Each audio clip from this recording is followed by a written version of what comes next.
5 жашар кызды зордуктады деп шектелип 29 жаштагы жаран кармалды. Окуя 15 февралга караган түнү кыздын апасы 5 баласын төрөгөнү ооруканада жатканда болгон. Жубайлар жарандык никеде жашаган. Аял төрөтканадан чыккандан кийин 10 жаштагы баласы окуя тууралуу айтып берген. Келин дарыгерлерге кайрылып, адистер кыздын зомбулукка кабылгандыгын ачыкташкан. Милицияга 18 февралда кабар түшкөн.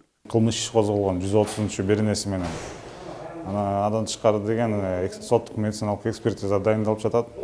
Азыркы учурда деген шектүү катар адам деген СИЗОго 2 айга тергөөнүн абалында каралып жатат, камакка алынган. 20 жылдан же өмүр бою деген камакка алынып деген ушу жаза тартылат да.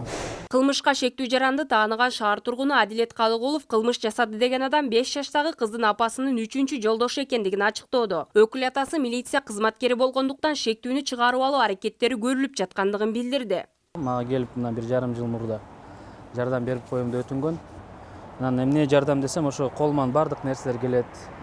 Ушу ишим жок жүрөм деп кайрылгандан хорошо деп ойлонуп, баягы үйдө болот эмесмин, майда чүйдө жумуштар. Аялым мага айтып калды, бир жолу үйдөн эменин эшигин сердцевинасы бузулуп калыптыр, аны жазап берип кой десем, үйгө келгенден келинчегим айтып калды, мунун көзү чото жакпай турат мага. Экинчи келбей эле койсунчу үйгө деп. Анан мен аны кичинемде тамаша иретинде айтып койгом, кой, баарын эле ошентип байкуштарды жаман катары көрө берген болбойт деп койгом. На самом деле аялды да уба жүрүш керек экен, ушундай болуп чыкты. Бул окуя коомчулукта кызуу талкууга түшүп, социалдык тармакта ар кандай сындар айтылууда. Педофилдерге бычып салуу мыйзамын кабыл алышпайбы? Эмнени күтүп жатасыңар? Дагы канча наристе кыздын тагдыры талкалануусу керек?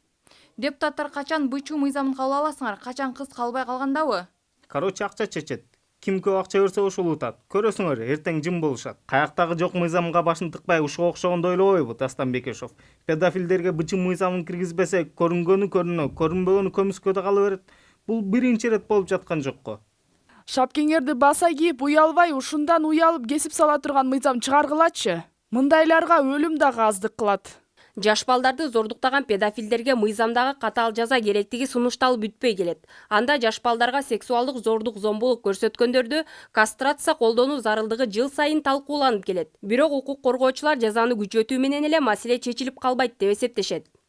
21-кылымда ушундай нерселер болуп атканы мага, мен ошону көп түшүнбөйм да. Балдарды окутуш керек мектептерде. Ушул чоңдорду көргөндө, чоңдор менен жалгыз калганда өзүнүн кантип коргогонду билиш керек, үйрөнүш керек.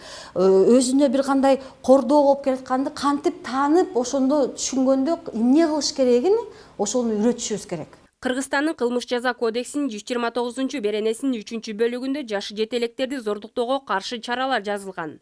Бул оор кылмыштын катарына кирет. 15 жылдан 20 жылга чейин эркинен ажыратуу менен жазаланаары көрсөтүлгөн. Жогорку соттун маалыматына ылайык 2017-жылы жашы жетелектерге жыныстык запкы көрсөткөн 57 жаран кармалган.